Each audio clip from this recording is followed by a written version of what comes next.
안녕하세요. 한 주 동안 평안하셨습니까? 아, 먼저 제가 감사 제목부터 먼저 좀 나눠야 될 것 같습니다. 네. 올해부터 우리 교회에서 계속 감사 제목, 하나님께 감사하는 감사 제목 찾는 것들을 우리가 훈련하고 있는데, 어, 우리는 우리 살아가면서 내가 가진 것에 대해서 감사하기보다는 내가 가지지 못한 것, 여기에 집착하게 되고, 이것에 집착하다 보니까 불평불만을 많이 가질 수 있을 것 같아요.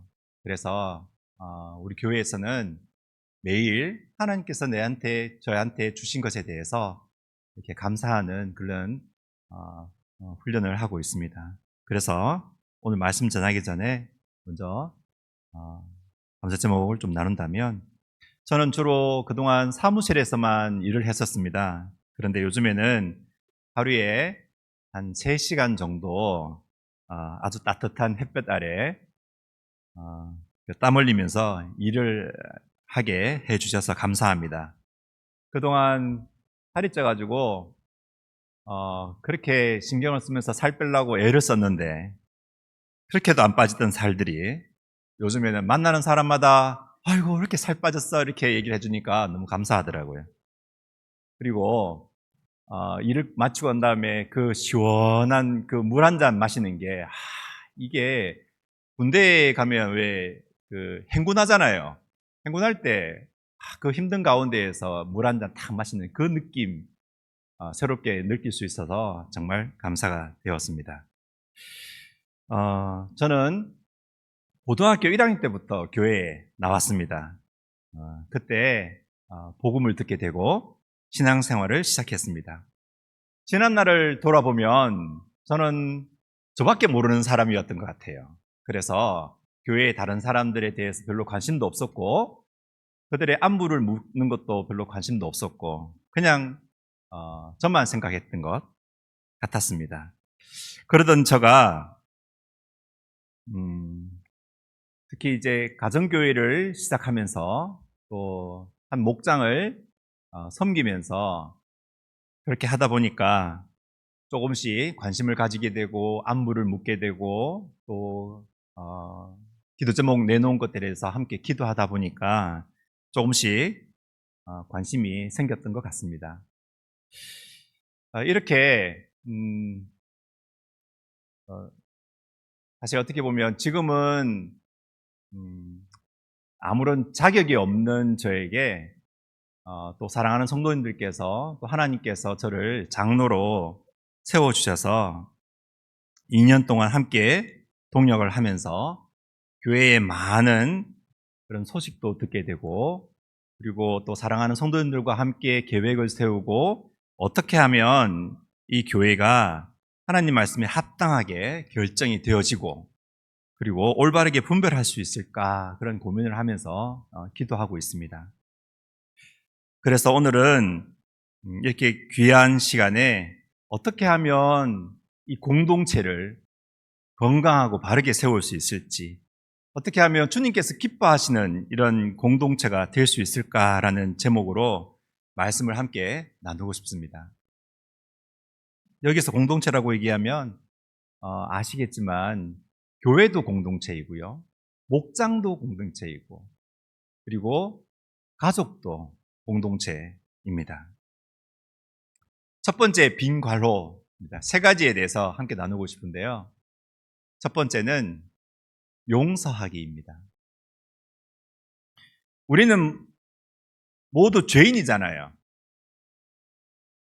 하나님의 은혜를 깨닫는 순간 우리가 갑자기 하나님 앞에서 또는 다른 사람들한테 전혀 상처를 주지 않고 죄를 짓지 않는 그런 사람으로 변합니까?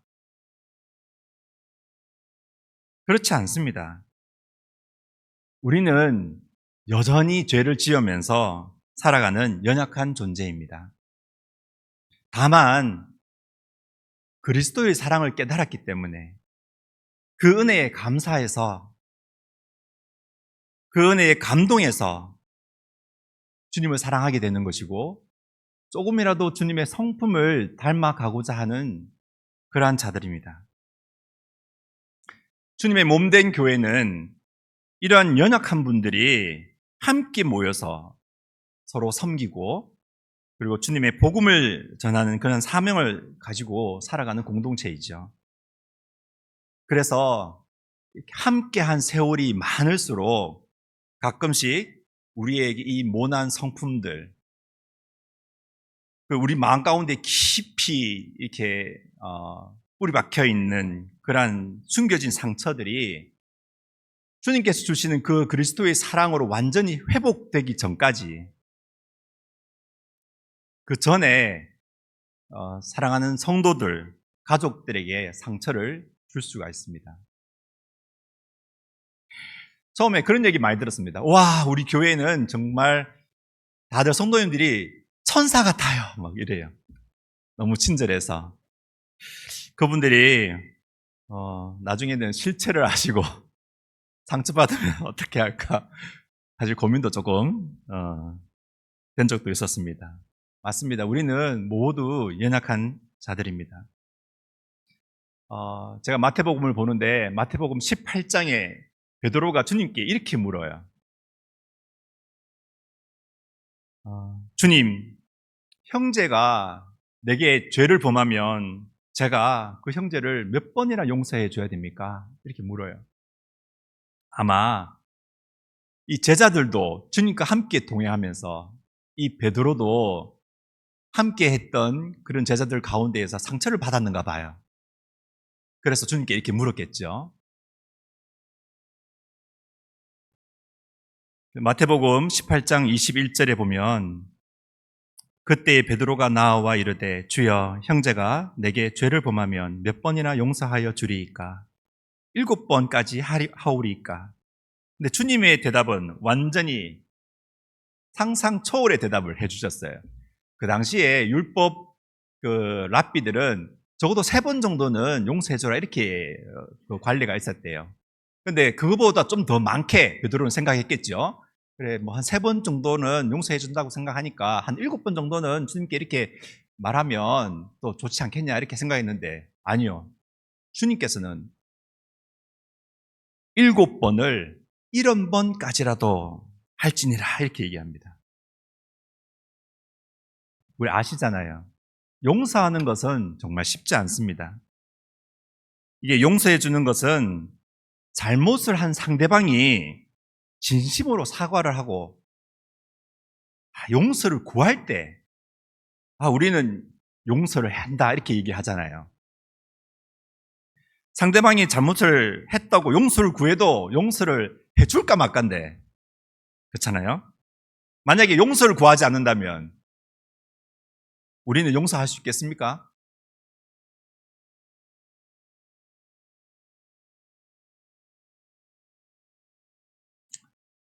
우리의 마음은 정말 미움으로 가득 찰 것이고요. 그 미움이 나중에는 분노로 이어질 것입니다. 부글부글 속에서 천불 납니다. 미움은 곧 또 다른 칼날이 되어서 또 다른 사람에게 상처를 주고 자기 자신에게도 상처를 줍니다. 그래서 갈등이 더 점점 심해지는 거잖아요. 더군다나 상대방의 태도가 변함이 없는데 주님의 마음으로 이해하고 받아주는 것은 정말 어렵습니다. 그런데 주님이 뭐라고 얘기하십니까? 70번을 7번이라고. 하나님의 끝없는 용서, 그리스도의 한없는 사랑으로만 이것이 실천 가능한 것이라고 말씀드릴 수 있겠습니다. 대부분의 사람이 상처를 줄 수도 있고요. 그 사람이 상처를 받을 수도 있습니다. 대부분 상처를 주는 사람은 자기가 상대방의 상처를 준다라고 생각하지 못할 경우가 많아요. 왜냐하면 자기 자신이 자기가 생각하기에 옳다고 생각하거든요. 그래서 계속 그 행동을 반복하는 거예요. 자기의 잘못을 깨달아 설령 용서를 구한다 하더라도 그 잘못된 행동과 마음은 이렇게 좋게 변화되기까지가 굉장히 시간이 많이 필요하잖아요. 그래서 그 시간까지는 계속적으로 그런 행동들이 반복이 될 것입니다. 그래서 베드로가 주님 몇 번이나 이번 한 번만 용서해 주면 됩니까? 이게 아니고 지금 도대체 몇 번이나 내가 그 상대방에게 용서를 해줘야 됩니까? 이렇게 얘기하지 않았을까요? 예수님께서는 마태복음 18장 23절 통해서 한 번 더 강조를 하세요. 10,000달란트 빚진 자의 얘기를 전하시면서 우리 학생들 주일학교 이렇게 날 보면 달란트 선물 받잖아요, 그렇죠? 그래서 이 달란트의 크기를 들었겠지만 이게 도대체 얼마나 큰지를 잘 모를 수도 있을 것 같아요. 이 한 달란트의 가치는 여기 뭐 사람마다 좀 다른데 그냥 쉽게 해서 한 30명의 연봉이라고 생각하시면 돼요. 한 20억 정도 된다고 생각하면 됩니다. 근데 여기에는 뭐라고 나와요? 10,000달란트라고 하니까 대충 두드려 봐도 한 20조가 돼요. 어마어마하게 큰 양이죠, 그렇죠? 이게 주님 앞에 빚진 자인데 주님한테 은혜를 구합니다. 제발 이거 어떻게든 갚을 테니까 좀 이렇게 용서해 주십시오라고 했는데 갚을 수 있습니까? 20조를? 못 갚죠. 근데 그러한 자가 자기에게 100데나리온은 한 데나리온이 하루 품삯이라고 생각을 해요. 100데나리온이면 한 대충 한 1,000만 원 정도 빚진 자를 만났어요. 이거 갚으라고 막 옥죄잖아요. 그래서 하나님께서 정말 속상해 하시면서 얘기를 해요. 야, 너는 내한테 20조나 빚지면서 네가 은혜를 구했기 때문에 내가 너를 용서해 주지 않았느냐. 너 내가 용서해 준 것은 생각지도 않고 너한테 빚진 이 사람에게는 왜 용서를 베풀지 않느냐. 이렇게 얘기하시면서 많이 속상해 하시는 모습을 볼 수 있었습니다. 그래서 이렇게 얘기하십니다. 악한 종아, 내가 빌기에 내가 내 빚을 전부 탕감하여 주었거늘 내가 너를 불쌍히 여김과 같이 너도 내 동료를 불쌍히 여김이 마땅하지 아니하냐. 이렇게 말씀을 하세요.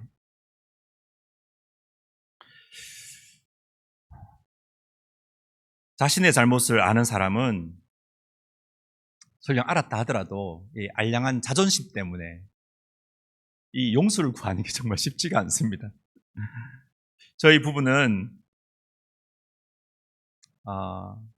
나름 원칙을 지키면서 아이들을 훈육하기로 계획을 세우고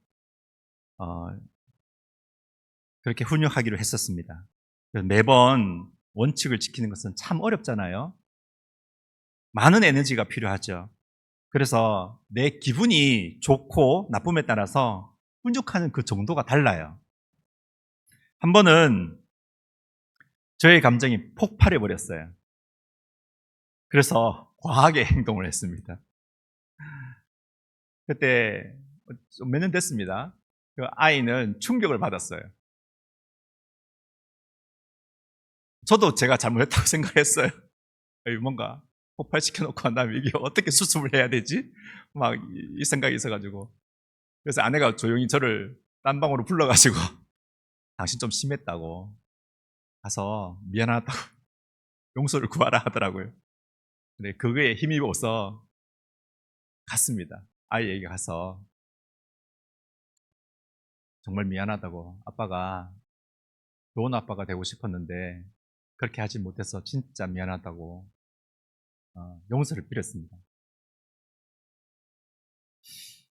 근데 그 아이가 용서를 받아주는 거예요.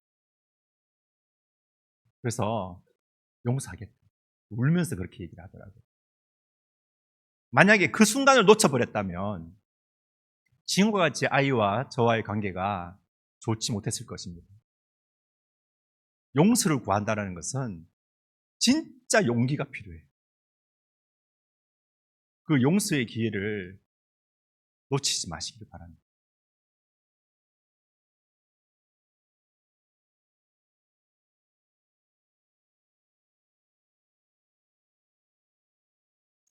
하나님과 나와의 관계가 예수 그리스도를 통하여서 회복이 되었다면 우리 이웃과의 관계, 이웃은 내가 아닌 다른 사람과의 관계예요.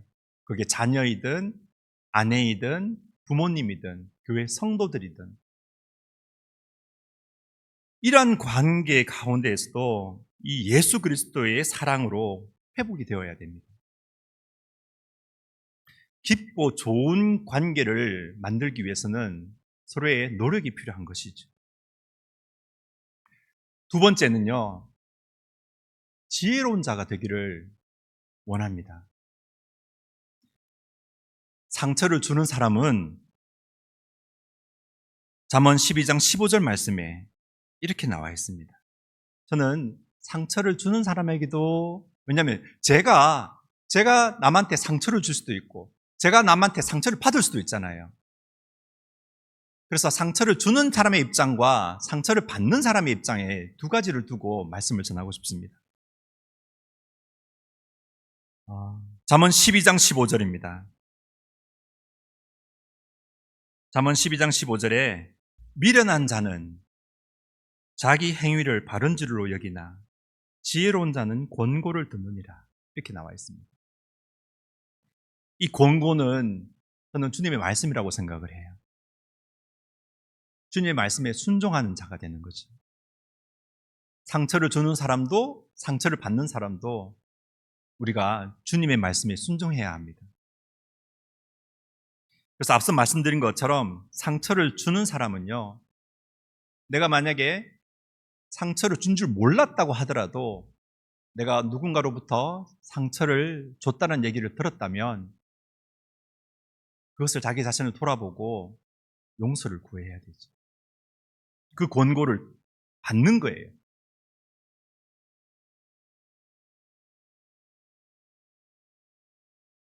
아까 말씀드렸지 않습니까? 대부분은 자기 잘못을 잘 모른다고. 자신의 행동이 옳다고 여기는 거라고요.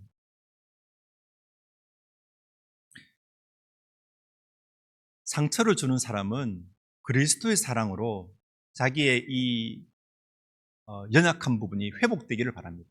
본인도 상처를 받았기 때문에 그 상처가 있는 거예요.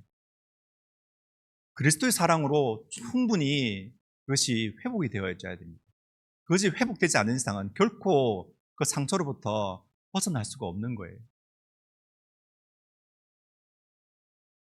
그러면 어떻게 해야 됩니까? 우리는 주님 옆에 다시 서야 됩니다. 정말 하나님께서 나에게 베풀어 주신 사랑이 얼마나 큰지 우리는 그것에 대해서 묵상을 해야 합니다. 하나님께서 과연 어떠한 사랑으로 나의 죄를 용서해 주셨는지 우리는 그걸 깊이 묵상을 해야 됩니다. 그래서 내 마음 가운데에 그것이 충분히 내 상처가 회복되기 수 있도록 누리는 것입니다. 그래서 그 은혜가 나를 통해서 흘러나가는 것이죠.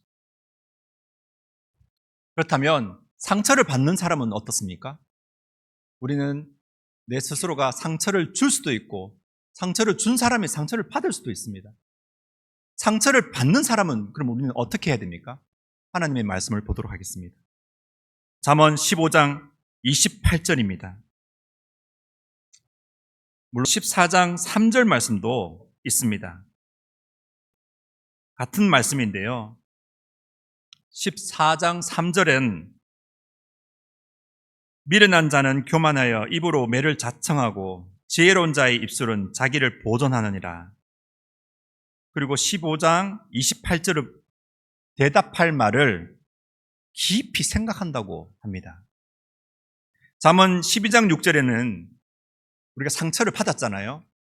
그러면 12장 6절에 보면 당장 분노를 나타내지 않는다고 합니다. 수욕을 참는다고 해요.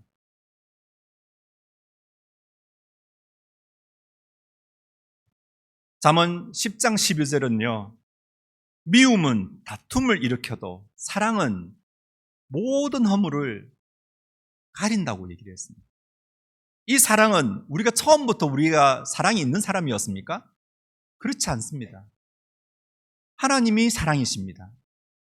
그 사랑이 우리에게 부어졌기 때문에 그 사랑으로 우리가 다른 연약한 사람에게 연약한 그 허물을 덮어주는 거죠. 또한 우리가 상처를 받게 되면 분노가 치밀어 오릅니다. 그러면 우리는 어떻게 합니까? 뒷담화 까는 거죠. 수근수근 되는 겁니다. 저 사람이 나를 공격했어. 저 사람 정말 나쁜 사람이야. 계속 그걸 퍼뜨리는 거예요. 그러지 않아야 됩니다. 우리가 잘 알다시피 사무엘상 1장에 보게 되면 한나의 이야기가 나옵니다. 아기를 가지지 못해서 은인나로부터 지속적으로 공격을 받지요. 상처를 많이 입습니다. 그런데 한나는 어떻게 했습니까? 주님께 기도하면서 그분께 마음을 쏟아냅니다. 그리고 여기에 추가적으로 우리가 그리스도의 사랑으로 그 상처를 준 사람을 위해서 기도하면서 용서해 줘야 됩니다. 그리고 또 중요한 것이 있어요.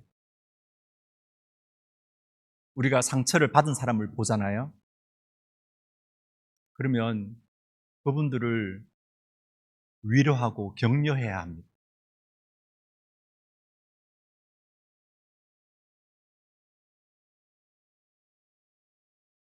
그것이 공동체를 바르게 세우는 것이 아닐까 생각이 듭니다.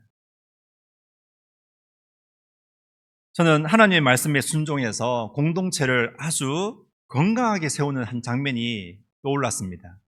바로 다윗의 이야기입니다. 다윗이 시글락에 머물고 있을 때였죠. 아말렉에 의해서 침공을 당합니다. 그래서 모든 처 자식들이 다 잡혀가요. 뒤늦게 도착을 한 다윗과 그 용사들이 알게 되어서 그 600명의 용사를 데리고 그 자기 처자식을 구하기 위해서 뒤쫓아갑니다. 그러다가 200명이 정말 피곤해서 이제 분리되어서 놔두게 되고 쉬게 해주고 또 400명이 함께 가서 아말렉과 함께 정말 싸워서 모든 것을 다 회복해서 데리고 옵니다.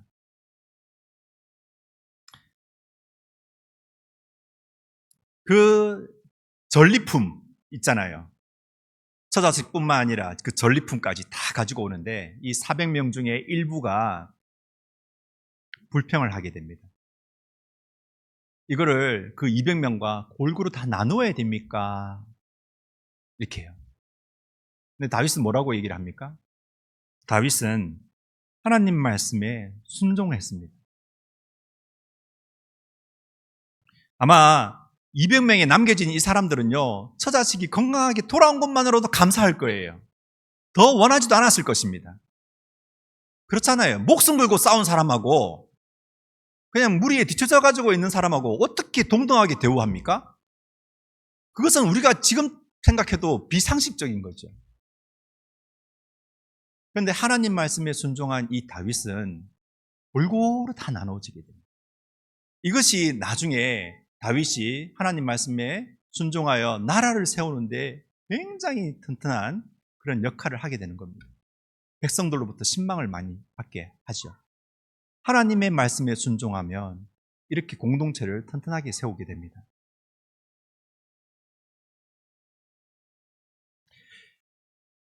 사무엘상 30장 23절을 한번 보겠습니다. 23절, 24절입니다.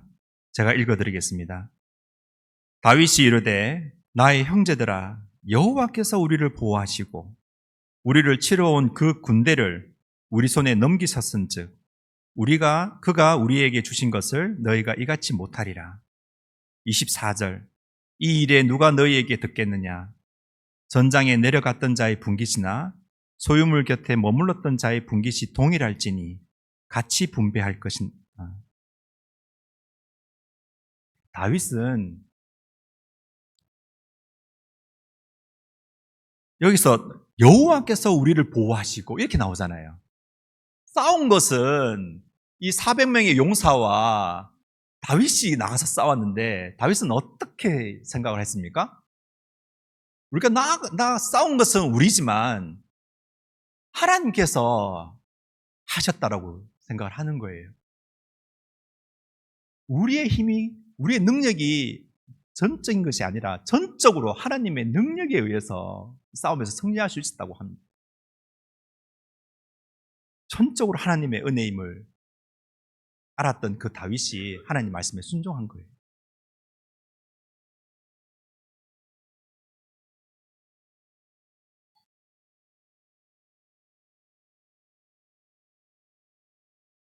그래서 때로는 다윗과 함께한 이 성경에 기록되어 있는 것은 악한 자와 불량배들이라고 얘기를 하지만 저는 이게 우리의 모습이라고 생각을 해요.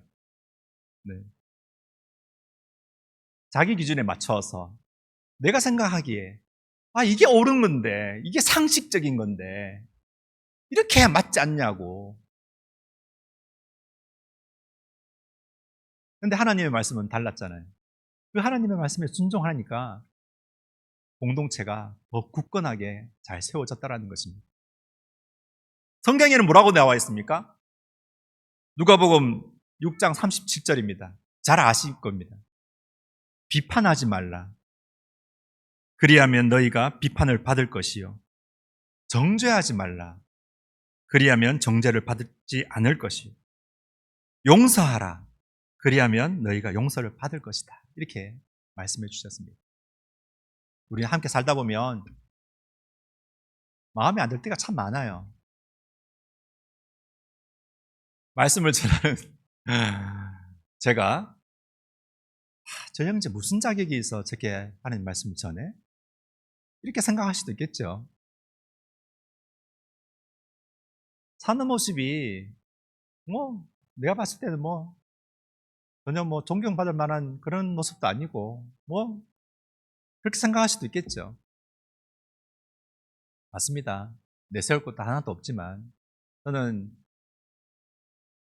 어떻게 하면 하나님 말씀에 순종하는 하나님 말씀을 전할까 이것을 고민을 해봤습니다.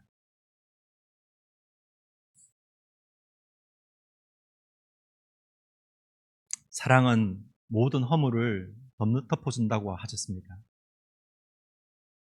우리 사랑하는 성도님들,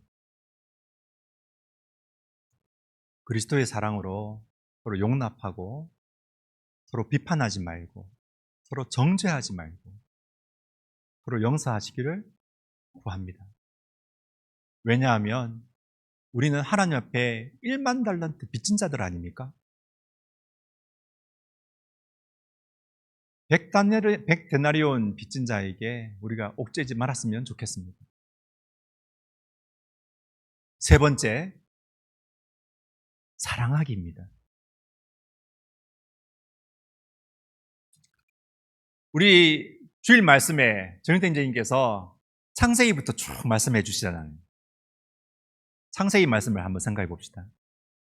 사탄은 하나님과 사람 사이의 관계를 이간질하면서 나누었어요. 하나님 말씀에 불순종하게 했습니다. 하나님께서 기뻐하시는 이 공동체를 분열시키는 그러한 생각과 마음은 누구한테서 나온 것입니까? 우리 가운데 거하시는 성령님으로부터 나온 것이 아닙니다. 확실하잖아요? 하나님은 죄는 미워하시죠. 하지만 사람은 미워하지 않습니다. 어떻게 할 수 있냐고요? 우리 방금 전에 말씀을 읽었잖아요. 요한일서 4장 10절에서 12절 말씀. 하나님은 사랑이십니다. 사랑은 여기 있으니 우리가 하나님을 사랑한 것이 아니요 하나님이 우리를 사랑하사 우리 죄를 속하기 위하여 화목제물로 그 아들을 보내셨습니다. 사랑하는 자들아, 하나님이 이같이 우리를 사랑하셨은즉 우리도 서로 사랑하는 것이 마땅하도다. 12절입니다. 어느 때나 하나님을 본 사람이 없다고 얘기를 하세요. 혹시 성도님들 가운데서 하나님 보신 적 있으십니까? 성경에는 하나님을 본 사람이 없다라고 말씀하십니다. 근데 만일 우리가 서로 사랑하면 하나님이 우리 안에 거하시고 또 하나님의 사랑이 우리 안에서 온전히 이루어진다고 말씀해 주고 계십니다. 어떻게 하나님이 살아계심을 알 수 있냐고요? 서로 사랑하십시오. 하나님을 모르는 사람들이 하나님을 알 수 있는 방법은 사랑입니다. 사랑해야지만 우리가 하나님의 말씀을 전할 수가 있어요. 사랑하지 않는데 어떻게 하나님의 말씀을 전합니까?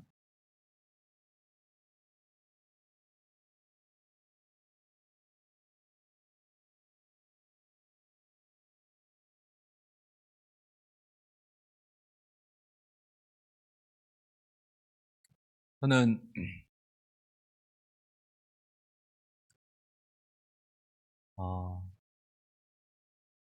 찬양 말씀이 떠오르더라고요.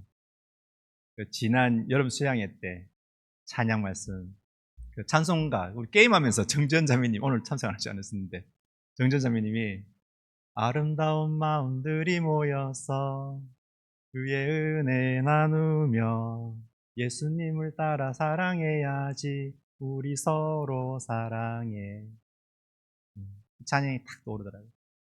그래서 이게 오늘 전하는 그 말씀을 정말 함축적으로 담아내고 있구나 이 생각이 들었습니다. 그래서 오늘 마지막 찬양을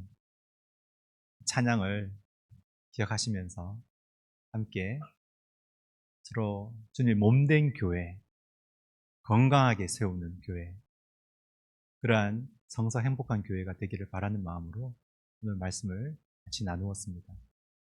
함께 기도하고 찬양 2번 찬양 드리면 좋겠습니다. 함께 기도하겠습니다. 아버지 하나님, 고린도전서 13장